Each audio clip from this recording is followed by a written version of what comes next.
हमू गुरु गोबिंद सिंह हमू नानक हमू रतन जोहर हमू मानक अमृत बाणी मीठी तार जिन पीती तिस मोख द्वार सिफती रता सद बैरागी जुए जन्म नहारे ओ नानक सुन पर थर जोगी खीवा अमृत तारे। 137 अंग ते ਧੰਨ ਗੁਰੂ ਨਾਨਕ ਦੇਵ ਮਹਾਰਾਜ ਦੀ ਪਾਵਨ ਪਵਿੱਤਰ ਮਾਝ ਰਾਗ ਦੇ ਅੰਦਰ ਵਾਰ ਚੱਲ ਰਹੀ ਹੈ, ਜੋ ਸ਼ਲੋਕਾਂ ਸਹਿਤ ਇਸ ਵਿਚਾਰ ਦੀ ਗੁਰੂ ਪਾਤਸ਼ਾਹ ਨੇ ਕੱਲ ਤੋਂ ਪ੍ਰਾਰੰਭਤਾ ਕਰਾਈ ਹੈ। 137 ਪੇਜ ਦੇ ਉੱਤੇ ਇਹ ਬਾਣੀ ਪ੍ਰਾਰੰਭ ਹੁੰਦੀ ਹੈ। ਪਹਿਲੀ ਪੌੜੀ ਦੇ ਨਾਲ ਕਰੀਬਨ 3 ਸ਼ਲੋਕ ਹਨ। ਕੱਲ ਦੇ ਸ਼ਲੋਕ ਨੂੰ ਵਿਚਾਰਿਆ ਗਿਆ ਸੀ ਕਿ ਗੁਰੂ ਦਾਤਾ ਹੈ। ਗੁਰੂ ਦੇ ਕੋਲ ਵੈਸੇ ਸਾਰੀਆਂ ਹੀ ਦਾਤਾਂ ਨੇ, ਪਰ ਵੱਡੀਆਂ ਦਾਤਾਂ 2 ਦਾਤਾਂ ਵੱਡੀਆਂ ਮੰਨੀਆਂ ਨੇ, ਇੱਕ ਨਾਮ, ਇੱਕ ਗਿਆਨ। ਨਾਮ ਦਿੰਦਾ, ਨਾਮ ਚੋਂ ਸਹੀ ਗਿਆਨ ਪੈਦਾ ਹੁੰਦਾ। ਪਹਿਲੇ ਨਾਮ ਦਿੰਦੇ, ਨਾਮ ਦਾ ਗਿਆਨ ਦਿੰਦੇ, ਨਾਮ ਜਪਣ ਦਾ ਗਿਆਨ ਨਾਲ ਦਿੰਦੇ, ਅਕਲ ਦੇ ਨਾਲ ਜਪਣਾ ਸਿਖਾਉਂਦੇ, ਤੇ ਜਪ ਕੇ ਇੱਕ ਗਿਆਨ ਹੋਰ ਉਤਪੰਨ ਹੁੰਦੇ ਅੰਦਰੋਂ। ਇੱਦਾਂ ਕਹੋ ਕਿ ਗੁਰੂ ਨਾਮ ਤੇ ਗਿਆਨ ਦਾ ਦਾਤਾ ਹੈ। ਬੰਦੇ ਨੂੰ 2 ਹੀ ਚੀਜ਼ਾਂ ਦੀ ਜ਼ਰੂਰਤ ਹੈ, ਗਿਆਨ ਤੇ ਨਾਮ। ਜਿਹਦੇ ਕੋਲ ਨਾਮ ਹੈ, ਗਿਆਨ ਨਹੀਂ, ਉਹ ਨਾਮ ਸੰਭਾਲ ਹੀ ਨਹੀਂ ਸਕਦਾ। ਤੇ ਵੈਸੇ ਵੀ ਗਿਆਨ ਬਿਨਾਂ ਨਾਮ ਹੈ ਕੀ, ਸਮਝ ਵੀ ਨਹੀਂ ਆਉਂਦੀ। ਸਮਝ ਆ ਜਾਏ ਫਿਰ ਸੰਭਾਲਣਾ ਹੈ, ਗਿਆਨ ਚਾਹੀਦਾ। ਤਾਂ ਗੁਰੂ ਗਿਆਨ ਤੇ ਨਾਮ ਦਾ ਦਾਤਾ ਹੈ। ਗੁਰੂ ਹਿਵੈ ਘਰ ਸ਼ਾਂਤੀ ਦਾ ਘਰ ਹੈ, ਠੰਡਾ ਹੈ, ਬਰਫ। ਗੁਰੂ ਦੀਪਕ ਹੈ, 3 ਲੋਕਾਂ ਦਾ ਦੀਪਕ ਹੈ। ਬੰਦੇ ਨੂੰ ਗਿਆਨ ਤੇ ਨਾਮ ਚਾਹੀਦਾ ਹੈ, ਔਰ ਬੰਦੇ ਨੂੰ ਠੰਡ ਚਾਹੀਦੀ ਹੈ, ਅੰਦਰ ਦੀ ਸ਼ਾਂਤੀ ਚਾਹੀਦੀ ਹੈ, ਜਿਹੜੀ ਕਿ ਸਾਰੇ ਜੀਵ ਲੱਭ ਰਹੇ ਨੇ। ਤੇ ਗੁਰੂ ਦੀਪਕ ਹੈ, 3 ਲੋਕਾਂ ਦਾ ਦੀਪਕ, 3 ਲੋਕਾਂ 'ਚ ਰੋਸ਼ਨੀ ਕਰਨ ਵਾਲਾ। ਦੀਪਕ ਤੋਂ ਭਾਵ ਕੋਈ ਦੀਵਾ ਨਹੀਂ, ਤੋ ਦੀਵੇ ਤੋਂ ਭਾਵ ਕੋਈ ਇਹ ਘਰ ਦਾ ਦੀਵਾ ਨਹੀਂ। ਸੂਰਜ ਨੂੰ ਦੀਵਾ ਕਿਹਾ ਗੁਰੂ ਪਾਤਸ਼ਾਹ ਨੇ। ਰਬ ਚੰਦ ਦੀਪਕ ਬਣੇ, ਰਬ ਸੂਰਜ ਚੰਦ, ਇਹ ਰੱਬ ਦੇ ਦੀਵੇ ਨੇ। ਗੁਰੂ 3 ਲੋਕਾਂ 'ਚ ਚਾਨਣ ਕਰਦੇ, 3 ਲੋਕਾਂ 'ਚ ਚਮਕਦਾ। ਤੇ ਮਨੁੱਖ ਵੀ ਇਹੀ ਚਾਹੁੰਦਾ ਹੈ ਕਿ ਮੈਂ ਸਾਰੀ ਦੁਨੀਆ 'ਚ ਚਮਕਾਂ। ਕਹਿੰਦੇ ਦੁਨੀਆ ਦੀ ਗੱਲ ਛੱਡ, 3 ਲੋਕਾਂ 'ਚ ਉਹ ਚਮਕਦਾ ਹੈ, ਕਿਉਂਕਿ ਗੁਰੂ ਦੀਪਕ ਹੈ, ਸੂਰਜ ਹੈ। ਸੂਰਜ ਵੀ ਛੋਟਾ ਪੈਂਦਾ, ਪਰ ਆਕਾਸ਼ ਦਾ ਦੀਪਕ ਹੈ, ਇਸ ਲਈ ਸਮਝਣ ਵਾਸਤੇ ਸੂਰਜ ਨਾਲ ਤਸ਼ਬੀਹ ਦੇ ਰਹੇ ਨੇ। ਮਨੁੱਖ ਦੀਆਂ ਇਹ ਮਹਾਨ 3 ਮੰਗਾਂ ਨੇ। ਮਨੁੱਖ ਨੂੰ ਗਿਆਨ ਚਾਹੀਦਾ, ਮਨੁੱਖ ਨੂੰ ਨਾਮ ਚਾਹੀਦਾ। ਇਹ ਡਿਜ਼ਾਇਰ ਹੈ, ਪਰ ਮਨੁੱਖ ਨੂੰ ਇਸ ਦਾ ਪਤਾ ਨਹੀਂ ਕਿ ਮੈਨੂੰ ਨਾਮ ਚਾਹੀਦਾ, ਗਿਆਨ ਚਾਹੀਦਾ। ਜਿੱਥੋਂ ਗਿਆਨ ਮਿਲਦਾ ਹੋਵੇ ਉੱਥੇ ਜਾਏਗਾ ਨਹੀਂ, ਜਿੱਥੋਂ ਨਾਮ ਮਿਲਦਾ ਉੱਥੇ ਜਾਏਗਾ। ਸਾਈਂ ਨਾਮ ਅਮੋਲ ਕੀਮ ਨ ਕੋਈ ਜਾਣ ਦੋ, ਜਿਨ੍ਹਾਂ ਭਾਗ ਮਥਾਏ ਸੇ ਨਾਨਕ ਹਰ ਰੰਗ ਮਾਣ ਦੋ। से नानक हर रंग मान दो। जिन्हों ਨੂੰ नाम ਦੀ ਸੂਝ ਹੈ ਉਹ ਨਾਮ ਦੀ ਤਰਫ ਜਾਂਦੇ ਨੇ। ਤੋ ਜਿਨ੍ਹਾਂ ਨੂੰ ਗਿਆਨ ਦੀ ਸਮਝ ਹੈ, ਗਿਆਨ ਦੀ ਕੀਮਤ ਪਤਾ ਹੈ, ਉਹ ਕਦੀ ਵੀ ਆਪਣਾ ਸਮਾਂ ਅਜਾਈ ਨਹੀਂ ਗਵਾਉਂਦੇ। ਗੁਰੂ ਦੇ ਕੋਲ ਗਿਆਨ ਲੈਣ ਤੇ ਨਾਮ ਲੈਣ ਲਈ ਆਉਂਦੇ ਨੇ। ਗਿਆਨ ਕਾ ਬੱਧਾ ਮਨ ਰਹੇ ਗੁਰ ਬਿਨ ਗਿਆਨ ਨਾ ਹੋਏ। ਇਹ ਵੀ ਕੋਈ ਹੰਕਾਰ ਨਹੀਂ ਕਿ ਮੈਨੂੰ ਗਿਆਨ ਹੋ ਗਿਆ। ਗਿਆਨ ਕਦੀ ਪੂਰਾ ਨਹੀਂ ਹੁੰਦਾ। ਗਿਆਨ ਉਹੀ ਗਿਆਨ ਹੈ ਜਿਹੜਾ ਅੰਦਰੋਂ ਉਤਪੰਨ ਹੁੰਦਾ। ਇਹ ਉਹ ਗਿਆਨ ਨਹੀਂ ਜਿਸ ਦਾ ਬਾਣੀ 'ਚ ਜ਼ਿਕਰ ਜੀ ਕੇ ਪੰਡਤ ਰੋਵੇ ਗਿਆਨ ਗਵਾਏ। ਪੰਡਤ ਮਨੇ ਵਿਦਵਾਨ, ਵਿਦਵਾਨ ਰੋਂਦਾ ਹੈ ਜਦੋਂ ਉਹ ਕਿਸੇ ਚੀਜ਼ ਨੂੰ ਯਾਦ ਕਰਦਾ ਹੈ ਤੇ ਉਹਨੂੰ ਭੁੱਲ ਜਾਂਦੀ ਹੈ ਤੇ ਉਹ ਰੋਂਦਾ। ਪੰਡਤ ਰੋਵੇ ਗਿਆਨ ਗਵਾਏ, ਗੁਰਬਾਣੀ ਕਹਿੰਦੀ। ਇਹ ਉਹ ਗਿਆਨ ਨਹੀਂ ਜਿਸ ਪਿੱਛੇ ਰੋਣਾ ਪੈਂਦਾ ਹੈ। ਇਹ ਉਹ ਗਿਆਨ ਹੈ ਜਿਹੜਾ ਅੰਦਰੋਂ ਉਤਪੰਨ ਹੁੰਦਾ ਹੈ। ਇਹ ਉਹ ਗਿਆਨ ਨਹੀਂ ਸ਼ਬਦ ਭੁੱਲ ਗਿਆ ਵੇ, ਸ਼ਬਦ ਯਾਦ ਕੀਤਾ ਸੀ, ਸ਼ਬਦ ਯਾਦ ਨਹੀਂ ਰਿਹਾ, ਭੁੱਲ ਗਿਆ, ਉਹ ਰੋ ਰਿਹਾ। ਇੰਜ ਵੀ ਰੋਂਦੇ ਨੇ ਲੋਕ, ਪੰਡਤ ਖਾਸ ਕਰਕੇ ਰੋਂਦੇ ਨੇ। ਗਿਆਨਵਾਨਾਂ ਦੀ ਇੱਕ ਕਮਜ਼ੋਰੀ ਹੈ ਗਿਆਨ ਗਵਾ ਕੇ ਰੋਣਾ। ਕਹਿੰਦੇ ਬੜੀ ਮਿਹਨਤ ਨਾਲ ਯਾਦ ਕੀਤਾ ਸੀ, ਭੁੱਲ ਗਏ, ਉਹ ਰੋਂਦੇ ਨੇ। ਇੱਥੇ ਗਿਆਨ ਕੋਈ ਰਟਿਆਂ ਵਾਲਾ ਗਿਆਨ ਨਹੀਂ, ਇੱਥੇ ਸੂਝ ਦਾ ਮਤਲਬ ਹੈ ਗਿਆਨ। ਉਹ ਸੂਝ ਅੰਦਰੋਂ ਉਤਪੰਨ ਹੁੰਦੀ ਹੈ। ਨਾਮ ਤੇ ਗਿਆਨ ਇਕੱਠੇ ਚੱਲਦੇ। ਗੁਰੂ ਦੇ ਕੋਲ ਮਨੁੱਖਾਂ ਨੂੰ ਦੇਣ ਵਾਸਤੇ ਨਾਮ ਤੇ ਗਿਆਨ ਹੈ ਤੇ ਨਾਮ ਗਿਆਨ ਹੀ ਮਨੁੱਖ ਦੀ ਸਹੀ ਮੰਗ ਹੈ। ਤੇ ਨਾਮਦਾਨ ਭਾਵ ਕਿ ਨਾਮ ਗਿਆਨ ਕਰਦਾ ਕੀ ਹੈ? ਨਾਮ ਗਿਆਨ ਸ਼ਾਂਤੀ ਦਿੰਦਾ। ਤੇ ਗੁਰੂ ਕੋਲ ਨਾਮ ਗਿਆਨ ਹੈ, ਇਸ ਲਈ ਗੁਰੂ ਹਿਵੈ ਘਰ ਹੈ, ਬਰਫ਼ ਦਾ ਘਰ ਹੈ, ਠੰਡ ਹੈ, ਸ਼ਾਂਤੀ ਹੈ।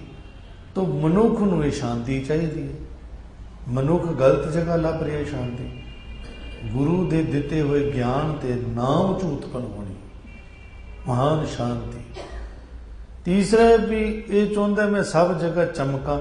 ਗੁਰੂ ਤਿੰਨ ਲੋਕਾਂ ਚ ਚਮਕਦੇ। ਬ੍ਰਹਮ ਗਿਆਨੀ ਕੋ ਖੋਜੇ ਮਹੇਸ਼ੁਰ। ਬ੍ਰਹਮ ਗਿਆਨੀ ਆਪ ਪਰਮੇਸ਼ਰ। ਬ੍ਰਹਮ ਗਿਆਨੀ ਮਨੇ ਗੁਰੂ। ਗੁਰੂ ਹੀ ਬ੍ਰਹਮ ਗਿਆਨੀ ਹੈ ਨਾ। ਬ੍ਰਹਮ ਗਿਆਨੀ ਦਾ ਅਰਥ ਜਿਹਨੂੰ ਰੱਬ ਦਾ ਗਿਆਨ ਹੈ, ਬ੍ਰਹਮ ਦਾ ਗਿਆਨ ਹੈ। ਜਿਹੜਾ ਬ੍ਰਹਮ ਨੂੰ ਜਾਣਦਾ ਤਾਂ ਗੁਰੂ ਜਾਣਦਾ ਨਾ। ਬੰਦਿਆਂ ਦੇ ਨਾਲ ਇਹ ਲਕਬ ਜੋੜਿਆ ਗਿਆ। ਐਕਚੁਅਲੀ ਬ੍ਰਹਮ ਗਿਆਨੀ ਗੁਰੂ ਹੈ। ਇਹ ਤਿੰਨ ਚੀਜ਼ਾਂ ਇਹ ਅਮਰ ਪਦਾਰਥ ਹੈ। ਅਮਰ ਪਦਾਰਥ ਕਿਉਂਕਿ ਗੁਰੂ ਦਾ ਦਿੱਤਾ ਹੋਇਆ ਨਾਮ, ਗੁਰੂ ਦੀ ਦਿੱਤੀ ਹੋਈ ਸ਼ਾਂਤੀ, ਗੁਰੂ ਦੀ ਦਿੱਤੀ ਹੋਈ ਇੱਜ਼ਤ, ਦੀਪਕ ਚਮਕਣਾ, ਇਹ ਅਮਰ ਪਦਾਰਥ ਹੈ। ਇਹ ਬਹੁਤ ਮਹਿੰਗਾ ਹੈ, ਇਹ ਐਵੇਂ ਹੀ ਨਹੀਂ ਮਿਲਦਾ। ਇਹ ਬਹੁਤ ਮਹਿੰਗਾ ਹੈ, ਇਹ ਅਮਰ ਪਦਾਰਥ ਹੈ ਕਿਉਂਕਿ ਰੱਬ ਅਮਰ ਪਦਾਰਥ ਹੈ, ਉਹਦਾ ਨਾਮ ਅਮਰ ਪਦਾਰਥ ਹੈ। ਇਸ ਲਈ ਅਮਰ ਪਦਾਰਥ ਨੂੰ ਲੈਣ ਵਾਲਾ ਵੀ ਫਿਰ ਅਮਰ ਸੁਖ ਪਾ ਲੈਂਦਾ। ਅਮਰ ਸੁਖ ਉਹਦੇ ਕੋਲ ਹੈ। ਉਹ ਸੁਖ ਜਿਹੜਾ ਕਦੀ ਮਰਦਾ ਹੀ ਨਹੀਂ, ਉਹ ਨਾਮ ਤੋਂ ਉਤਪੰਨ ਹੁੰਦਾ ਹੈ। ਤੇ ਮਿਲਦਾ ਕੀ? ਮਿਲਦਾ ਮਨ ਮਾਨਿਆ, ਮਨ ਦੇ ਮੰਨਣ ਨਾਲ। ਮਨ ਪਤੀਜ ਜੇ। ਜਪਜੀ ਸਾਹਿਬ ਜੀ ਇੱਕ ਬੜੀ ਪਿਆਰੀ ਪੰਕਤੀ ਹੈ, ਉਹਦੇ 'ਚ ਪੂਰੀ ਗੱਲ ਦੱਸੀ ਹੈ। ਉਹ ਹੈ ਕਿ ਸੁਣਿਆ, ਫਿਰ ਮੰਨਿਆ, ਫਿਰ ਮਨ ਕੀਤਾ ਭਾਵ। ਤਿੰਨ ਕੰਮ ਦੱਸੇ ਨੇ। ਪਹਿਲੇ ਤੇ ਨਾਮ ਨੂੰ ਸੁਣਿਆ, ਫਿਰ ਮੰਨਿਆ, ਉਹਦੀ ਤਰਫ ਲੱਗ ਗਿਆ, ਮੰਨਣ ਹੋ ਗਿਆ। ਫਿਰ ਉਹਦੇ ਨਾਲ ਪਿਆਰ ਕੀਤਾ, ਤੁਰ ਪੈ। ਸੁਣਿਆ, ਫਿਰ ਮੰਨਿਆ, ਫਿਰ ਮਨ ਕੀਤਾ ਭਾਵ। ਮਨ ਵਿੱਚ ਪਿਆਰ ਕੀਤਾ ਉਸ ਨੂੰ, ਭਾਵ ਕਿ ਤੁਰ ਪੈ। ਜਦੋਂ ਸੁਣਨ ਹੋਏਗਾ, ਮੰਨਣ ਹੋਏਗਾ ਤੇ ਮਨ 'ਚ ਫਿਰ ਪ੍ਰੇਮ ਉਤਪੰਨ ਹੋਏਗਾ ਹੀ ਹੋਏਗਾ। ਇਹ ਅੰਮ੍ਰਿਤ ਪਦਾਰਥ। ਤੇ ਅੰਤਰਗਤ ਅੰਦਰ ਦੀ ਹਾਲਤ ਐਸੀ ਹੋਏਗੀ ਕਿ ਅੰਤਰਗਤ ਤੀਰਥ ਮਲ ਨਾ ਹੋ, ਅੰਦਰ ਦੀ ਗਤੀ ਐਸੀ ਹੋਏਗੀ, ਹਾਲਤ ਐਸੀ ਹੋਏਗੀ ਕਿ ਮਲ ਮਲ ਕੇ ਇਸ਼ਨਾਨ ਹੋ ਜਾਂਦਾ ਅੰਦਰ। ਇਹ ਹੈ ਮਨ ਮਾਨੇ ਸੁਖ ਹੋਏ, ਉਹਦੇ ਜੀਵਨ 'ਚ ਸਦੀਵੀ ਸੁਖ ਹੋ ਜਾਂਦਾ। ਇੱਥੇ ਸੁਖ ਦੇ ਖੱਖੇ ਨੂੰ ਔਂਕੜੇ, ਉਹ ਸੁਖ ਜਿਹੜਾ ਕੇਵਲ ਇਕੁਲਰ ਹੈ, ਦੂਸਰਾ ਨਹੀਂ, ਜਿਹੜਾ ਡਿਵੈਲਿਟੀ ਵਿੱਚ ਨਹੀਂ, ਕੇਵਲ ਸਿੰਗਲ ਹੈ, ਉਹ ਇੱਕ, ਉਹ ਮਰਦਾ ਨਹੀਂ ਕਦੀ, ਅਮਰ ਸੁਖ। ਲੋ ਜੀ ਇਹ ਦੂਸਰੇ ਸ਼ਲੋਕ ਨੂੰ ਵਿਚਾਰਦੇ, 3 ਸ਼ਲੋਕ ਨੇ ਇਹਦੇ। ਇਹ ਸੀ ਪਹਿਲਾ ਸ਼ਲੋਕ। ਹੁਣ ਇਹਦੇ 'ਚ ਗੱਲ ਸਮਝ ਆ ਗਈ ਤਾਂ ਆਪਾਂ ਅੱਗੇ ਚੱਲਾਂਗੇ। ਇਹ ਗੱਲ ਸਮਝ ਆਈ ਕਿ ਸਾਨੂੰ ਚਾਹੀਦਾ ਕੀ ਹੈ। ਸਾਨੂੰ ਚਾਹੀਦਾ ਗਿਆਨ ਤੇ ਨਾਮ, ਤੇ ਉਹ ਨਾਮ ਤੇ ਗਿਆਨ ਕਿੱਥੋਂ ਮਿਲਦਾ ਹੈ? ਗੁਰੂ ਕੋਲੋਂ, ਹੋਰ ਕਿਤੋਂ ਨਹੀਂ ਮਿਲਦਾ। ਗੁਰੂ ਬਿਨ ਗਿਆਨ ਨਾ ਹੋਏ। ਦੂਸਰਾ ਸਾਨੂੰ ਚਾਹੀਦਾ ਹੈ ਸ਼ਾਂਤੀ, ਤੇ ਉਹ ਗੁਰੂ ਬਰਫ਼ ਦਾ ਘਰ ਹੈ, ਸ਼ਾਂਤੀ ਦਾ ਘਰ ਹੈ। ਉਹ ਨਾਮ ਤੇ ਗਿਆਨ ਤੋਂ ਉਤਪੰਨ ਹੁੰਦੀ ਹੈ। ਤੀਸਰਾ ਸਾਨੂੰ ਚਾਹੀਦਾ ਕਿ ਇੱਜ਼ਤ, ਅਸੀਂ ਚਮਕੀਏ। ਇੱਜ਼ਤ ਉਹ ਇੱਜ਼ਤ ਨਹੀਂ ਜਿਹੜੀ ਲੋਕੀ ਵਾਹ ਵਾਹ ਕਰਦੇ, ਝੂਠੀ, ਮੂੰਹ ਦੇ ਉੱਤੇ ਵਾਹ ਵਾਹ ਕਰ ਰਹੇ ਹੋਣਗੇ, ਪਿੱਛੇ ਜਾ ਕੇ ਬਦਨਾਮੀ ਨਿੰਦਾ ਕਰ ਰਹੇ, ਉਹ ਨਹੀਂ, ਉਹ ਝੂਠੀ ਵਾਹ ਵਾਹ, ਉਹ ਨਹੀਂ ਲੈਣੀ ਕਿਸੇ ਨੂੰ। ਉਹ ਵਾਹ ਵਾਹ ਜਿਹੜੀ ਸੱਚਮੁੱਚ ਲੋਕੀ ਪਰਖ ਕੇ ਕਰਦੇ ਨੇ, ਇਹ ਵਾਹ ਵਾਹ ਦੇ ਯੋਗ, ਇਹ ਹੈ ਚਮਕਣਾ। ਤੇ ਗੁਰੂ 3 ਲੋਕਾਂ ਦਾ ਦੀਪਕ ਹੈ, 3 ਲੋਕਾਂ ਦਾ ਸੂਰਜ ਹੈ, ਜਿਹੜਾ ਕਿ ਸਾਰੇ ਪਾਸੇ ਚਮਕ ਰਿਹਾ। ਤੇ ਜਿਹੜਾ ਗੁਰੂ ਦੇ ਨਾਲ ਜੁੜੇਗਾ ਉਹ ਵੀ ਚਮਕੇਗਾ, ਉਹਨੂੰ ਵੀ ਸ਼ਾਂਤੀ ਮਿਲੇਗੀ, ਉਹਨੂੰ ਵੀ ਗੁਰੂ ਤੋਂ ਦਾਤਾ ਨਾਮ ਗਿਆਨ ਮਿਲੇਗਾ। ਤਾਂ ਮੇਨ ਤੇ ਨਾਮ ਤੇ ਗਿਆਨ ਹੀ ਹੈ ਜਿਹੜਾ ਸ਼ਾਂਤੀ ਵੀ ਦਿੰਦਾ, ਮਨੁੱਖ ਨੂੰ ਚਮਕਾ ਵੀ ਦਿੰਦਾ, ਚਮਕਦਾ ਮਨੁੱਖ। ਇਹ ਸਮਝ ਆਈ। ਹੁਣ ਆਪਾਂ ਨੂੰ ਦੂਸਰੇ ਸ਼ਲੋਕ 'ਚ ਚਲੀਏ। ਦੂਸਰੇ ਸ਼ਲੋਕ 'ਚ ਜੀਵਨ ਦੇ 10 ਪੜਾਅ ਦੱਸੇ ਨੇ, ਜੀਵਨ ਦੇ 10 ਹਿੱਸੇ। ਇਹਨਾਂ 10 ਹਿੱਸਿਆਂ 'ਚ ਮਨੁੱਖ ਦੀ ਜ਼ਿੰਦਗੀ ਨੂੰ ਗੁਰੂ ਪਾਤਸ਼ਾਹ ਨੇ ਸਾਡੇ ਸਾਹਮਣੇ ਪੇਸ਼ ਕੀਤਾ। 10 ਹਿੱਸਿਆਂ 'ਚ ਇਹ ਕਰਜ ਹੋਰ ਕਰ। ਜਦੋਂ ਆਪਾਂ ਸੰਗਤ ਚਾਹੀਏ ਨਾ, ਆਪਣਾ ਮੋਬਾਈਲ ਬੰਦ ਕਰਕੇ ਆਈਏ। ਗਲਤੀ ਨਾਲ ਕਿਤੇ ਚੱਲ ਜੇ ਅਲੱਗ ਗੱਲ ਹੈ, ਮੈਂ ਉਹ ਨਹੀਂ ਕਹਿੰਦਾ, ਕਈ ਵਾਰੀ ਯਾਦ ਨਹੀਂ ਰਹਿੰਦਾ, ਪਰ ਫਿਰ ਅਗਰ ਚੱਲ ਪਏ ਤਾਂ ਫਿਰ ਬੰਦ ਕਰੋ, ਸੁਣੋ ਗੱਲ। ਇਹ ਨਹੀਂ ਵੀ ਗੁਰੂ ਦੀ ਗੱਲ ਸੁਣਦਿਆਂ ਵਿੱਚ ਫੋਨ ਆ ਗਿਆ, ਅਸੀਂ ਇਹ ਜੇ ਫੋਨ ਅਟੈਂਡ ਕਰ ਲਈ, ਉਹ ਫਿਰ ਅਸੀਂ ਗੁਰੂ ਨੂੰ ਕੀ ਪ੍ਰੈਫਰੈਂਸ ਦਿੱਤੀ ਹੈ? ਅਸੀਂ ਸ਼ਬਦ ਨੂੰ ਕੀ ਮਾਨਤਾ ਦਿੱਤੀ ਹੈ? ਕਥਾ ਨੂੰ ਕੀ ਮਾਨਤਾ ਦਿੱਤੀ ਹੈ? ਕੋਈ ਇੱਥੇ ਹਰਦੀਪ ਸਿੰਘ ਥੋੜੀ ਕਥਾ ਕਰ ਰਿਹਾ, ਇਹ ਤੇ ਜਿਉਂ ਬੁਲਾਵੇ ਤਿਉਂ ਬੋਲਣਾ स्वामी, ਕੁਦਰਤ ਕਵਨ ਹਮਾਰੀ। ਅਗਰ ਇਹ ਫੇਥ ਕਰਦੇ ਆ ਕਿ ਗੁਰੂ ਦੀ ਗੱਲ ਹੈ, ਗੁਰੂ ਸ਼ਬਦ ਦੀ ਗੱਲ ਹੈ, ਗੁਰੂ ਸ਼ਬਦ ਦੀ ਗੱਲ ਸੁਣੀਏ, ਉੱਥੇ ਅਸੀਂ ਫੋਨ ਬੰਦ ਕਰਕੇ ਆਉਣਾ ਚਾਹੀਦਾ ਤਾਂ ਸਾਨੂੰ ਪੂਰੀ ਗੱਲ ਸਮਝ ਵਿੱਚ ਆਵੇ। ਤੇ ਜੇ ਵਿੱਚ ਕਿਤੇ ਆ ਜਾਏ ਉਹ ਬੰਦ ਕਰ ਦਿਓ, ਕੋਈ ਇਸ ਤੋਂ ਜ਼ਰੂਰੀ ਕੋਈ ਕੰਮ ਨਹੀਂ ਹੈਗਾ। ਇਹ ਸਭ ਤੋਂ ਉੱਤਮ ਹੈ।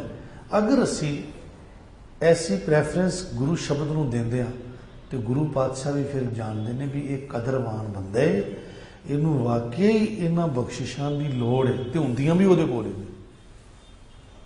ਹਰ ਬੰਦੇ ਕੋਲ ਨਹੀਂ ਹੁੰਦੀਆਂ, ਨਾ ਗਿਆਨ ਹੁੰਦਾ, ਨਾ ਨਾਮ ਹੁੰਦਾ, ਨਾ ਸ਼ਾਂਤੀ ਹੁੰਦੀ, ਨਾ ਉਹ ਚਮਕਦਾ, ਕਿਉਂਕਿ ਉਹਨੇ ਸਮਝਿਆ ਹੀ ਨਹੀਂ ਹੈ, ਉਹਦੀ ਕੀਮਤ ਹੀ ਨਹੀਂ ਪਤਾ ਉਹਨੂੰ।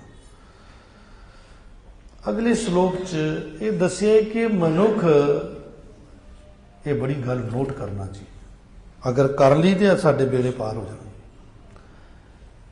ਮਨੁੱਖ ਅਗਰ ਗੁਰੂ ਕੋਲ ਆਂਦਾ ਹੈ, ਅਗਰ ਉਹਨੂੰ ਗੁਰੂ ਕੋਲੋਂ ਇਹ ਦਾਤਾਂ ਨਹੀਂ ਮਿਲਦੀਆਂ, ਨਾ ਉਹਦੇ ਕੋਲ ਨਾਮ ਗਿਆਨ ਹੈ, ਨਾ ਉਹਦੇ ਕੋਲ ਸ਼ਾਂਤੀ, ਨਾ ਉਹ ਚਮਕਿਆ ਵੇ ਹੁਣ ਤੱਕ,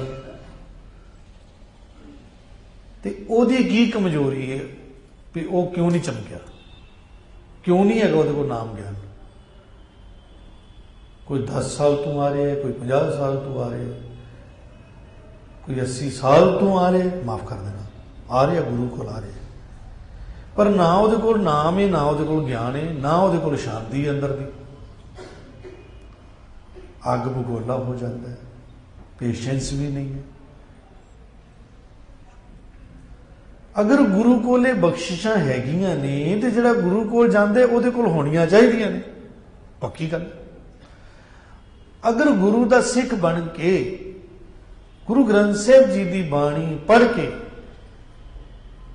ਵਿਚਾਰ ਕੇ अगर ਉਹਦੇ ਕੋਲ ਨਾਮ ਗਿਆਨ ਨਹੀਂ ਹੈ, ਸ਼ਾਂਤੀ नहीं है, वो चमकिया नहीं है, तो फिर की कहना पेगा कि गुरु को दाता नहीं, फिर ये कहना पेगा। इत्थे इस गल का भरम कट रहे हैं। कहते गुरु को बख्शिशां हैगियां ने और यदी बख्शिश सानू चाहिदी है और सानू मिल सकती है, पर अपने विच एक एरर है जीवन का। अगर वो निकल जाए तो दातां मिलदियां ने, अगर वो एरर नाल लैके आओ तो फिर गुरु कोल आके भी वो दातां नहीं प्राप्त होंदी।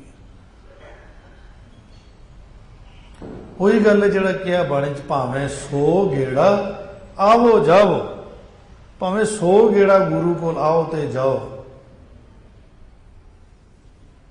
ते भावें किन्ने साल आओ ते जाओ। मैं नहीं कहता कि ना आओ, किते ना समझना जी, माफ कर देना मैनूं। गल ये चल रही है कि गुरु दे नाल जुड़िया होया बंदा, उहदे कोल ये बख्शिशां होणियां चाहीदियां ने। अगर नहीं ने तो उहदे च कमजोरी है कोई, तो वह कमजोरी गुरु साहब साडे सामने रख रहे ने। 10 पड़ाव जिंदगी दे दसे ने, उन्हां 10 पड़ावां दे विच एक ना एक कमजोरी हुंदी है। ते वो जिहड़ी दात है ना गुरु कोलों, वो लै ही नहीं पांदा। ना उहदे कोल नाम है, ना उहदे कोल ज्ञान है, ना उहदे कोल शांति है, ना वो चमक है। मैं बार बार रिपीट कर रहा तां जो समझ भी आ जाए। तो गुरु पातशाह ने जीवन के 10 पड़ाव जिहड़े दसे ने, आओ दी सांझ करदे हां। इहदे च मेन ये दस्सिया है कि मनुख दा लगाओ किसी होर चीज़ नाल है ते काम कोई होर करदा है। गल किवें बनेगी? चाहता कुछ होर है ते करदा कुछ होर है, गल किवें बनेगी? मन किते होर जुड़े, तन किते होर जुड़े, गल किवें बनेगी? जो करना है वो करदा नहीं, चाहता वही है, पर करदा उन्होंने प्राप्त करने वास्ते कुछ होर कर रहे, फिर किवें बनेगी गल? ते जां फिर कर कुछ होर रहा है ते प्राप्ति कुछ होर चाहता है।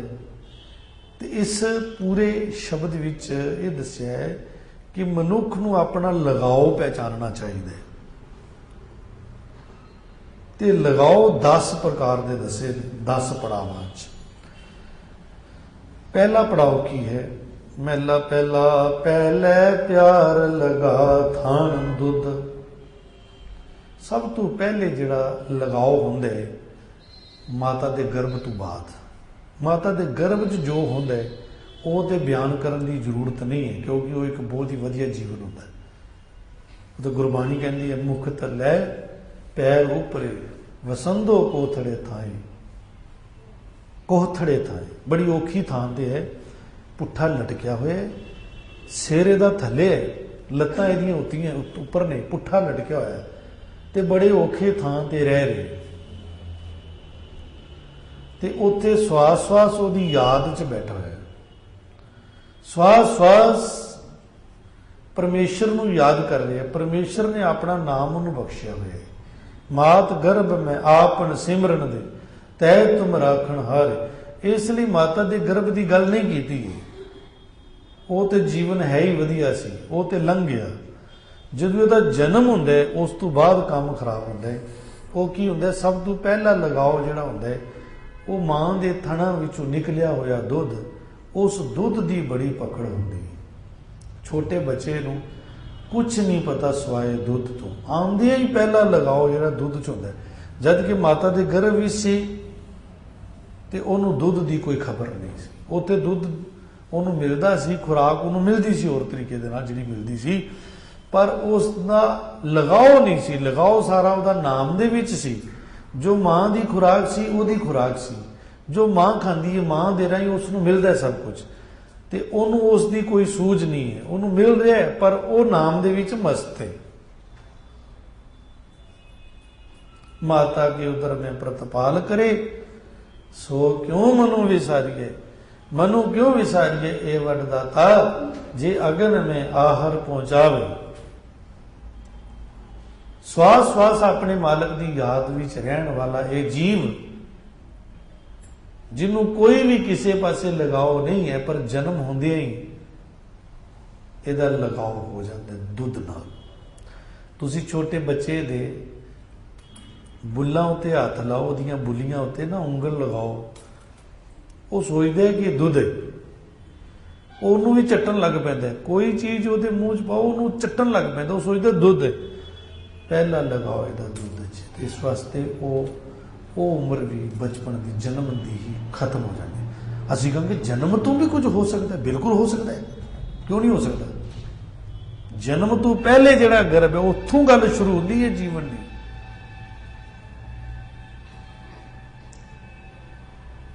ते जिसले संसार च आंदा है तो फिर उत्थों शुरू होती है, दुध तो ही शुरू होती है गल। पर इहदा लगाओ वाहिगुरू वालों हट के उधर लग जाता है। इहनूं की पता है गुरु की हुंदा है, ज्ञान की हुंदा है, नाम की हुंदा है, सिवाय दुध तो कुछ नहीं पता। पहले प्यार लगा थन दुध, ते थोड़ा और सियाना होया, दूसरा पड़ाव शुरू हो गया। थोड़ा जिहा सियाना होया, दूजे माए बाप की सुध। दूसरे पड़ाव च इनू मां बाप की सोझी हो जाती है भी यह मेरी मां है। हुण दुध दे नाल नाल एक लगाव होर जुड़ गया, मां बाप की सोझ। उन्होंने पता है मैं मां है। दूसरा कोई चुके रोन लग पैदा, हत्थां नूं पहचानदा बच्चा। बच्चे नूं कोई होर चुक ले ना तो बच्चे नूं इन्ना पता चल जाता है कि मैं हुण मां दे हत्थां च नहीं हाँ। टचिंग नूं पहचानदा है, बाप की टचिंग नूं पहचानदा, मां बाप की सूझ हो जाती। थोड़ा होर वड्डा हुंदा, तीसरा पड़ाव शुरू है। तीजे भईया भाभी बेब। तीजे पड़ाव च उन्होंने अपने भरा, अपनी भाभी, अपनी भैन जिहड़े होर उहदे नाल दे उत्थे परिवार च रह रहे हैं, उन्होंने पहचानन लग पैंदे तीसरे पड़ाव च। चौथे पड़ाव च थोड़ा होर अगे जाना। हुण तुसीं देखो ये जिन्ने भी पड़ाव ने, इहदे च कोई ज्ञान की गल, नाम की गल है? कोई नाम ते ज्ञान की गल नहीं, इत्थे ही फसिया हुआ है। दुध तो गल शुरू कर रहे हैं। चौथे प्यार उपन्नी खेद। चौथी अवस्था च ਉਹਦੇ अंदर खेडां लई प्यार उत्पन्न होंदा है, खेडां दे विच रुचि। उन जीवन उत्थे लग गया, खेडां च लग गया। वो जिहड़ा महान जीवन, जिहड़ा गुरु दाते दे चरनां च बह के ते अपना जीवन सफल करना सी, वो जिहड़ा खेडां दे विच लग गया। सब तो छोटी उम्र दे भगत होए ने भगत प्रहलाद जी ते भगत ध्रुव जी। गुरबाणी कहती है 5 साल दे होए, 5 साल दा भगत। जिसले सानू महाराज नाम की प्रेरणा देंदे ने, बाबा कबीर जी की बाणी रही, कहते भी राम कैसे कैसे जपो, राम जपो जी ऐसे ऐसे, कैसे कैसे, जिवें ध्रुव प्रहलाद जपियो हर जैसे। जिवें ध्रुव ते प्रहलाद ने दृढ़ता नाल जपिया, विश्वास नाल जपिया, और इतनी छोटी उम्र च जपिया। बंदे का विश्वास ही नहीं बन पाता, फेथ होंदा ही नहीं, ट्रस्ट है ही नहीं। निक्के जे प्रहलाद का देखो तुसी कितना ट्रस्ट है, इतना फेथ। निक्के जे ध्रुव का तुसी देखो, कहते जे फेथ नहीं तो नाम किवें जपिया जाएगा। कहते नहीं फेथ तो फिर तुसी भगतां कोलों सीख लो, इन्हां दी ग्रेस भी मिल जाएगी। तो कोई बंदा कहेगा बाबा जी ये 5-5 साल के बच्चों को की सीखी असी, कहते 5-5 साल की नहीं, ये उम्र 5 साल की है। पर उन्होंने दे भी जिहड़ा लगाव है, पकड़ है, रब की खिच है जिहड़ी, उन्होंने समझो। राम जपो जी ऐसे ऐसे, ध्रुव प्रहलाद जपियो आव जैसे। कहते हुण प्यार उन्हां खेडां च पै गया, खेडां च चला गया। क्योंकि बंदा ये सोच सकता है कि बच्चे का की कसूर है, जो खेडां च चला गया उन्होंने किहड़ी समझ है। तो कबीर साहब कहते नहीं, ये जीवन खराब होंदा है। भगत प्रहलाद की ते ध्रुव की मिसाल दे के सानू समझ आते हैं गुरु पातशाह। फिर थोड़ा होर वड्डा होया, पंजवें खान पीन की तात।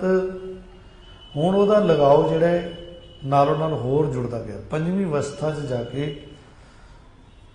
उहदी खाण पीन की इच्छा पैदा होंदी, खाण पीन की लालसा। ते थोड़ा होर वड्डा हुंदे, छेवें काम न पुछे जात। काम आतुर हुंदे छेवीं अवस्था च, जिते उन्होंने जात को जात भाव के भरा भला बुरा दिखाई नहीं देता। काम वासना दे विच पागल होया फिरदे, काम क्रोध फिरे हंकार फिरे दीवानिया। काम क्रोध हंकार फिरे दीवानिया, पागल होया फिरदे। उत्थे उन्होंने कोई भी दिखाई नहीं देती जात को जात, मैं किहड़े पासे जा रहा, उन्होंने कोई समझ नहीं आती। छेवीं अवस्था विच काम आतुर होके उस वासना च डुब जाता। ते कहते थोड़ा और सियाणा होया, सतवें संज किया करवास। सतवीं अवस्था विच उसने अपने घर का साजो समान इकट्ठा करना शुरू कर दिता, घर बना लिया। लगाओ किस चीज से, घर बनाना। घर बनाने च बस दिन रात एक कर दिता उन्हें, उधर लग गया। लगाओ किधर हो गया, लगाओ दस रहे किधर। जीवन इन्ना महंगा, इन्ना कीमती जीवन, ते लग किहड़े पासे गया। इतने पड़ाओ दस रहे ने महाराज, कदी किते लग जाता, कदी किते लग जाता। एक एक लगाओ ये होर होर वधदा जाता। पिछले भी चलते रहते, फिर होर होर वधदे रहते लगे। कहते उन्होंने घर वास, घर दे विच वास करन लई धन और वस्तुआं वगैरह इकट्ठियां करता है। थोड़ा होर वड्डा होता है, अठवें क्रोध होआ तन नाश।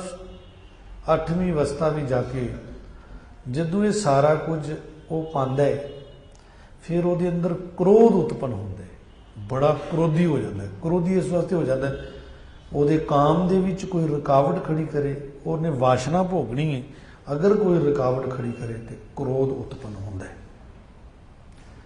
उन्हें साजो समान इकट्ठा करने, वो बेईमानी करता है, अगर कोई अड़चन खड़ी करे तो हंकार से उत्पन्न होएगा। इदा खाण पीन की लालच है, वो कोई अड़चन खड़ी करे तो क्रोध विच आ जाता है, तो क्रोध तन का नाश कर दे, तन की आरजू खत्म करता है। अध्यात्मक का जो नुकसान है वो है ही है, वो बंदे को सूझ नहीं है, इस वास्ते तो छेड़ नहीं रहे। तन की गल करे, तन फिर क्रोध करते, तो क्रोध दे विच अपने तन का नाश करता है। कई बार किसी डाढ़े बंदे अगे क्रोध कर लेंदे, तो डाढ़ा बंदा उसकी गिच्ची मरोड़ छड्डदा, गर्दन मरोड़ देंदा, हो गया काम। क्रोधी का की, जिस दिन सवा सिर टक्कर गया तो क्रोध करा तो पता नहीं चलना कितने गया। क्रोध भी अपने तो छोटियां उत्ते ही करता है, हर जगह क्रोध करना भी उन्होंने मुश्किल हो जाता है। पर कहते फिर भी क्रोध करते तन का नाश करते। हुण अगली अवस्था, नौवीं अवस्था, थोड़ा होर वड्डा होया, नावे धोले उबे सा। हुण उहदे जिहड़े वाल ने वो चिट्टे होने शुरू हो जाते नौवीं अवस्था। ਉਹਦੇ काले वाल धोले चिट्टे हो जाते हैं और साह जिहड़ा बड़ा औखा आंदा, ऊबे साह, औखा हो के साह लैना। हुण ਉਹਦਾ ध्यान किते लगाओ, किते हुण ਉਹਦਾ लगाओ है कि मैं बुढ़ा हो गया। हुण ਉਹਨੂੰ बड़ी शर्मिंदगी होंदी है, जीवन जिहड़ा सारा खत्म होया दिखाई देंदा है। अजे भी ਉਹਨੂੰ लालच है कि मैं जवान हो जा, फिर वो दाढ़ी खाली कर दे, बुढ़ा हो गया, दाढ़ी काली करता है कि मैं जवान दिखा। गुरु पातशाह कहते हैं 9वीं अवस्था साह लिया नहीं जाता, तो शीशे के खड़ा होकर जिसले देखता ना अपने आप को, कहता बड़ा अफसोस हो गया, मैं बुढ़ा हो गया। फिर बाल काले करके ना फिर शीशे के खड़ा होकर कहता मैं जवान हो गया। झूठी तसल्ली अपने आप को देता। वो पड़दे पाने नाल थोड़ी होता कुछ, बीबियां का भी यही हाल है। वो फिर अपने वाल काले कराने लग पे। असी बुढ़ियां ना दिखिए, चलन फिरन च तो फिर पता चल ही जाता किन्ना को बुढ़ा हो तो किन्ना को जवान है। इतने कड़ा कोई कुश्ती हो रही है, अब पता चल जाए कौन बुढ़ा तो कौन जवान है।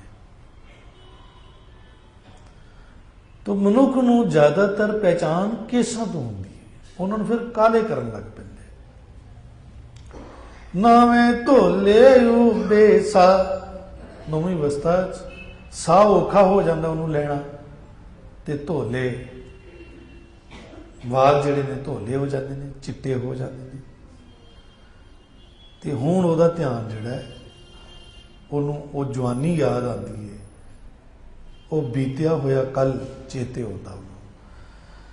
10वें दद्दा वो स्वा, 10वीं अवस्था दे विच ये दद्दा होंदा है कि इनू साड़िया जाता, सड़दा है, मरदा है, मर गया, सड़िया, सुआह हो गया। वही बंदा जिहड़ा बड़ा उतां ठां होंदा सी, अज वो सुआह हो गया। एक मुठ दी ढेरी, कहते सुआह हो गया। तो गुरु पातशाह तो गल खत्म नहीं करते, तू अगे चलाते हैं। फिर कहते फिर हुण होया कि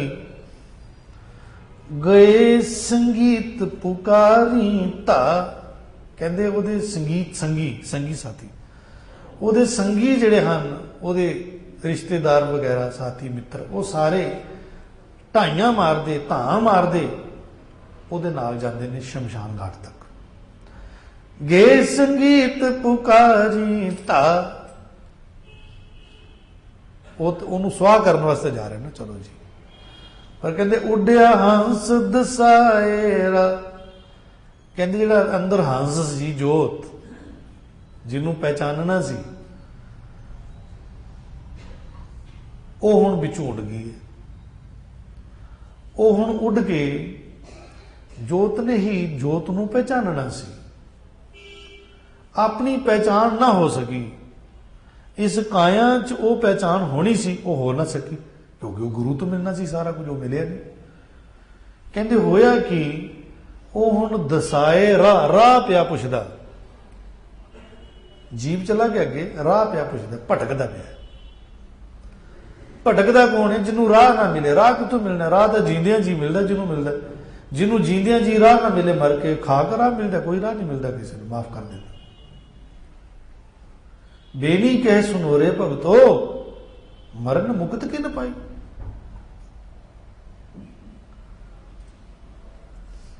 मरण तो बाद केड़ी मुक्ति? जे जींदियां मुक्ति ना होई, गुरमत विच जींदियां मुक्ति है, जिसनों नहीं मिली उन्होंने मर के भी नहीं मिलती है, तो जिसनों जींदियां मिलती है उसनों किसी तो लैन की लौड़ नहीं है, वो मिल गई। उन्होंने अरदास ना भी कराओ, होगी ओदी अरदास, माफ कर देना।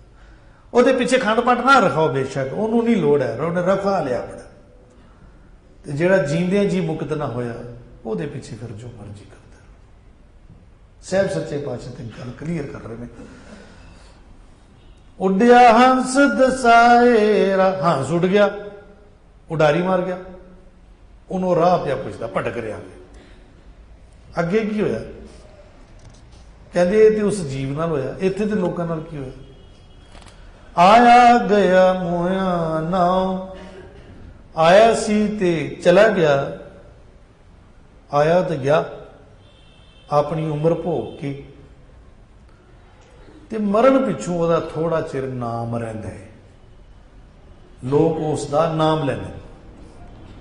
ਥੋੜੇ ਚਿਰ ਬਾਅਦ ਉਸ ਦਾ ਨਾਮ ਵੀ ਮਿਟਣਾ ਸ਼ੁਰੂ ਹੋ ਜਾਂਦਾ ਹੈ। ਇਹ ਮਨ ਇਦਾਂ ਦਾ सब चीज़ ਨੂੰ ਭੁੱਲਦਾ ਚਲਾ ਜਾਂਦਾ, ਆਸਤੇ ਆਸਤੇ ਸਭ ਕੁਝ ਭੁੱਲਣਾ ਚਲਾ। ਮਨ ਬਣਾਇਆ ਹੀ ਰੱਬ ਨੇ ਇਦਾਂ ਦਾ, ਭੁੱਲਦਾ ਚਲਾ ਜਾਂਦਾ, ਰੱਬ ਤੱਕ ਨੂੰ ਭੁੱਲ ਜਾਂਦਾ, ਰੱਬ ਤੱਕ ਨੂੰ। ਜਿਹਦੇ ਬਾਰੇ ਕਹੇ ਸੋ ਕਿਉਂ ਵਿਸਰੈ ਜਿਨ ਸਭ ਕੁਝ ਦੀਆ, सो क्यों विसरे जे जीवन जिया, सो क्यों विसरे जे अग्न में राखे, जन्म जन्म का टूटा गढ़। ऐसे रब नूं भुल जाता तो बाकी किहड़ियां गल्लां रहियां इत्थे, सब कुछ भुल जाता, मन पुराना कर दिंदा। ताई कि संगत च रहिए, जपण वालियां च रहिए, वो ना भुले दाता। कहंदे मोया थोड़ा चिर नाम रहिंदा, कदी देखना घर दे विच फोटो लगी होंदी है, ये फोटो जी मेरे दादे दी है, पोतरे रखते ने दादे की फोटो है, उस तो पड़ पोतरे जदों आते ना वो कहते फोटो पुरानी हो गई, उतार होए उतार देते, कौन पुछदा किसी ने। मोया थोड़ा जा नाम रहिंदे ते एक गल होर चलदी है, वो ये है पिछे पत्तल सद्यो का, पिछे पत्तल पुराने समय पत्तलों उत्ते श्राद्ध किए जाते सन। पत्तल एक पत्ता होंदा, पत्तियां उत्ते जिहदे डूने वगैरह बनते, पहले पत्तलां होंदियां सन।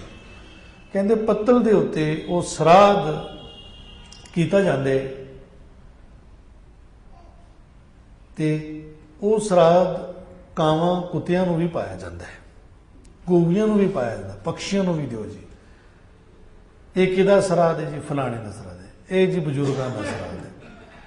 इदां फिर वो सारे जिहड़े श्राद्ध कीते जांदे ने ते गुरु पातशाह कहंदे ने उहदा श्राद्ध कुछ बंदे खा जांदे ने ते कुछ कौवे खा जांदे, पक्षी खा जांदे, उहनूं विचारे नूं की मिलदा। नाले अगे रोटी की गल ही नहीं है, रोटी तो शरीर के नाल संबंध रखती है, रूह के नाल थोड़ा रखती है रोटी संबंध कोई। हाँ ब्लैसिंग की गल तो हो सकती है, क्योंकि ब्लैसिंग देवे कोई, ब्लैसिंग तो जींदे भी दी जा सकती, मरण तो बाद भी दी जा सकती। एक मर चुकी आत्मा, शरीर छड़ चुकी रूह भी ब्लैसिंग दे सकती है, शरीर छड्डण तो बाद भी। जिवें कबीर साहब कहते हैं, कबीर जान दिन हो मुआ पाछे भेजा आनंद, मोए मिलियो प्रभ अपना संगी भजे गोबिंद। ते मरण तो बाद भी ब्लैसिंग दी जा सकती है, ली भी जा सकती है, पर ये अध्यात्मिक गल है। संसारक गल जी कित्थे खड़ी है कि ब्राह्मण दे पाए हुए परम ते श्राद्ध करो। असीं सिखां दे घरां 'च जन्म ले लिया, सिੱਖੀ स्वरूप भी सानू मिल गया, पर श्राद्ध ने अजे तक भी साडा खिहड़ा नहीं छड्डिया। बजुर्ग मातावां श्री गुरु ग्रंथ साहिब जी नूं मत्था टेकदियां इन्ने साल हो गए ने, अजे उन्होंने इन्नी समझ ही नहीं आई कि श्री गुरु ग्रंथ साहिब जी लिखिया है कि कोई श्राद्ध नहीं करीदा, श्राद्ध नहीं मिलता किसी को, पर फिर भी वो करदियां ने बुढ़ियां बुढ़े। ਉਹਦਾ रूप बदल गया, फिर बाकी थोड़ी कुछ बदलिया। लास्ट में गुरु पातशाह कहते नानक मन मुख अंध प्यार। हे नानक आख जेड़े मनमुख ने ना उन्हां दा प्यार अन्नियां वाला प्यार है। अन्नियां वाला प्यार किहड़ा है? यही जिहड़ा दसिया, पहला प्यार लगा था दूध, दूजे माए बाप की सोच, तीजे भैया भाभी पीर, चौथे प्यार पन्नी खेड़। एक ही है अन्नियां वाला प्यार है। ते कहंदे असल गल यह है कि बाज गुरु डुबा संसार, बगैर गुरु दे सारा संसार ही डुबदा चला जा रहा है, अपनी जिंदगी नूं नष्ट करता चला जा रहा है। किस विच कित्थे बर्बाद कर रहा है? कहंदे ਇਹ ਜਿਹੜੇ 10 पड़ाव दसे ने ਇਹਦੇ ਚ बर्बाद कर रहे। बचपन च दुध नाल प्यार, सियाणा हो जाता मां बाप दे नाल प्यार, होर सियाणा हो जाता भैणां भरावां दे नाल प्यार, फिर प्यार खेडां दे नाल प्यार। इस तरह खाण पीण की धात, ये सारे 10 पड़ाव दसे ने जिंदगी दे। मनुख दा जिहड़ा इन्हां 10 लगावां दे विच सारी जिंदगी नष्ट हो जाती है। बस आया तो चलिया गया, जून भोग के चला गया। इस जून तो जिहड़ा लाभ लेना सी वो ना लै सकिया, अगे जाके राह पिया पुछदा, भटकिया होया, दुखी हो रहे। इत्थे उहदे लई श्राद्ध कीते जा रहे। ਜਿਹੜੇ ਕਿ ਉਹਦੇ ਤੱਕ ਨਾ ਪਹੁੰਚਦੇ ਨੇ, ਨਾ ਕੋਈ ਪਹੁੰਚਾ ਸਕਦਾ ਹੈ। ਤੇ ਸਾਹਿਬ ਕਹਿੰਦੇ ਨੇ ਇਹ ਅੰਨਿਆਂ ਵਾਲਾ ਪਿਆਰ ਹੈ, ਇਹਦਾ ਇਲਾਜ ਇੱਕੋ ਹੀ ਹੈ, ਗੁਰੂ। ਗੁਰੂ ਬਿਨਾਂ ਜਗਤ ਡੁੱਬਦੇ, ਤੇ ਗੁਰੂ ਕੀ ਦਿੰਦਾ ਹੈ ਵੀ ਜਿਹਦੇ ਨਾਲ ਜੀਵਨ ਸਫਲ ਹੋ ਜਾਂਦਾ ਹੈ। ਐਸਾ ਗੁਰੂ ਤੋਂ ਕੀ ਮਿਲਦਾ ਹੈ? ਉਹ ਪਹਿਲੇ ਸ਼ਲੋਕ 'ਚ ਆਪਾਂ ਪੜ੍ਹਿਆ। ਗੁਰੂ ਦਿੰਦਾ ਨਾਮ ਤੇ ਗਿਆਨ, ਤੇ ਨਾਮ ਗਿਆਨ ਤੋਂ ਉਤਪੰਨ ਹੁੰਦੀ ਹੈ ਸ਼ਾਂਤੀ, ਤੇ ਉਸ ਸ਼ਾਂਤੀ ਤੋਂ ਫਿਰ ਕੀ ਹੁੰਦਾ ਹੈ? ਬੰਦਾ ਫਿਰ ਚਮਕਦਾ ਚਾਰੇ ਪਾਸੇ। ਜੀ ਭਗਤ ਰਵਿਦਾਸ ਜੀ ਬਾਰੇ ਭਾਈ ਗੁਰਦਾਸ ਜੀ ਕਹਿੰਦੇ ਨੇ, ਭਗਤ ਭਗਤ ਜਗ ਵਜਿਆ ਜੋ ਚੱਕਾਂ ਦੇ ਵਿੱਚ ਚਮਰੇਟਾ, ਨੀਚ ਜਾਤ ਹਰ ਜਪਤਿਆਂ ਊਤਮ ਪਦਵੀ ਪਾਏ, ਪੁੱਛੋ ਦਾਸੀ ਸੁਤੇ ਬਿਦਰ ਦਾਸੀ ਸੁਤੇ ਕਿਸ਼ਨ ਉਤਰਿਆ ਘਰ ਜੀ ਸਜਾਏ। ਰਵਿਦਾਸ ਚਮਾਰ ਉਸਤਤ ਕਰੇ ਹਰ ਕੀਰਤ ਨਿਮਖ ਇੱਕ ਗਾਏ, ਪਤਿਤ ਜਾਤ ਊਤਮ ਭਇਆ ਚਾਰ ਬਰਨ ਭੇ ਪਗ ਆਏ, ਨਾਮ ਦੇ ਪ੍ਰੀਤ ਲੱਗੀ ਹਰ ਸੇਠੀ ਲੋਕ ਛੀਪਾ ਕਹੇ ਬੁਲਾਏ, ਖੱਤਰੀ ਬ੍ਰਾਹਮਣ ਪਿੱਠ ਦੇ ਛੋਡੇ ਹਰ ਨਾਮ ਦਿਓ ਲੀਆ ਮੁਖ ਲਾਏ। ਫਿਰ ਉਹ ਚਮਕਦੇ, ਪਰ ਇਹ ਖੇਡ ਗੁਰੂ ਬਗੈਰ ਨਹੀਂ ਬਣੇਗੀ। ਤੇ ਗੁਰੂ ਪ੍ਰਤੀ ਵੀ ਬੜਾ ਭੁਲੇਖਾ ਹੈ, ਬੜੇ ਨਕਲੀ ਗੁਰੂ ਬਣੀ ਫਿਰਦੇ ਨੇ। ਗੁਰੂ ਸਿਰਫ ਗਿਆਨ ਹੈ, ਸ੍ਰੀ ਗੁਰੂ ਗ੍ਰੰਥ ਸਾਹਿਬ ਜੀ ਦਾ ਗਿਆਨ ਗੁਰੂ ਹੈ। ਅਸੀਂ ਗਿਆਨ ਗੁਰੂ ਨੂੰ ਮੱਥਾ ਟੇਕਦੇ ਹਾਂ, ਸਾਨੂੰ ਗੁਰੂ ਲੱਭਣ ਦੀ ਲੋੜ ਨਹੀਂ ਹੈ। ਗਿਆਨ ਗੁਰੂ ਆਤਮ ਉਪਦੇਸੋ, ਇਸ ਗਿਆਨ ਗੁਰੂ ਦੀ ਸਾਂਝ ਕੀਤਿਆਂ ਜੀਵਨ ਮਹਾਨ ਬਣਦਾ ਹੈ। ਆਓ ਇਹ ਗੁਰੂ ਕੋਲੋਂ 3 ਬਖਸ਼ਿਸ਼ਾਂ ਹਾਸਲ ਕਰੀਏ। ਗੁਰੂ ਸੰਗਤ ਚਾਹੀਏ, ਗੁਰੂ ਸੰਗਤ ਸਾਨੂੰ ਗਿਆਨ ਤੇ ਨਾਮ ਦੋਵੇਂ ਮਿਲਦੇ ਨੇ। ਨਾਮ ਮਿਲੇ ਤੇ ਨਾਮ ਦੇ ਅਭਿਆਸ ਵੀ ਚਲੀਏ। ਨਾਮ ਜਿਹੜਾ ਸਾਨੂੰ 5 ਪਿਆਰੇ ਦਿੰਦੇ ਨੇ, ਗੁਰਮੰਤਰ ਦਾ ਜਾਪ, ਉਹ ਕਰਨਾ ਸਿੱਖੀਏ, ਤੇ ਨਾਲ ਗਿਆਨ ਨਾਲ ਜਪੀਏ, ਤੇ ਉਹਦੇ 'ਚੋਂ ਸ਼ਾਂਤੀ ਪੈਦਾ ਹੋਏਗੀ। ਜੈਸੇ ਜੈਸੇ ਸ਼ਾਂਤੀ ਵੱਧਦੀ ਚਲੀ ਜਾਏਗੀ, ਸੰਸਾਰ ਦੇ ਅੰਦਰ ਅਸੀਂ ਚਮਕਦੇ ਚਲੇ ਚਲਾਂਗੇ, ਜੈ ਜੈਕਾਰ ਹੁੰਦੀ ਚਲੇਗੀ। ਸੱਚੇ ਮਾਰਗ ਚਲਦਿਆਂ ਉਸਤਤ ਕਰੇ ਜਹਾਂ।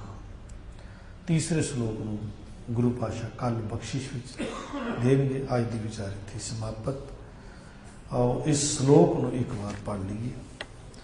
ਮਹਿਲਾ ਪਹਿਲਾ, ਪਹਿਲੇ ਪਿਆਰ ਲਗਾ ਥਣ ਦੁੱਧ, ਦੂਜੇ ਮਾਏ ਬਾਪ ਕੀ ਸੁਧ, ਤੀਜੇ ਭਈਆ ਭਾਬੀ ਬੇਬ, ਚੌਥੇ ਪਿਆਰੋ ਪੰਨੀ ਖੇਡ, ਪੰਜਵੇਂ ਖਾਣ ਪੀਣ ਕੀ ਧਾਤ, ਛੇਵੇਂ ਕਾਮ ਨ ਪੁੱਛੇ ਜਾਤ, ਸਤਵੇਂ ਸੰਜ ਕੀਆ ਘਰ ਵਾਸ, ਅੱਠਵੇਂ ਕ੍ਰੋਧ ਵਾ ਤਨ ਨਾਸ, ਨਵੇਂ ਧੋਲੇ ਉਬੇ ਸਾਥ, ਦਸਵੇਂ ਦੱਦਾ ਵਾਸੁਆ, ਗੇ ਸੰਗੀਤ ਪੁਕਾਰੀ ਤਾ, ਉੱਡਿਆ ਹੰਸ ਦਸਾਇਰਾ, ਆਇਆ ਗਿਆ ਮੋਇਆ ਨਾਮ, ਪਿੱਛੇ ਪਤਲ ਸਦਿਓ ਕਾ, ਨਾਨਕ ਮਨ ਮੁਖ ਅੰਧ ਪਿਆਰ, ਬਾਜ ਗੁਰੂ ਡੁਬਾ ਸੰਸਾਰ, ਬਾਜ ਗੁਰੂ ਡੁਬਾ ਸੰਸਾਰ। ਵਾਹਿਗੁਰੂ ਜੀ ਕਾ ਖਾਲਸਾ, ਵਾਹਿਗੁਰੂ ਜੀ ਕੀ ਫਤਿਹ।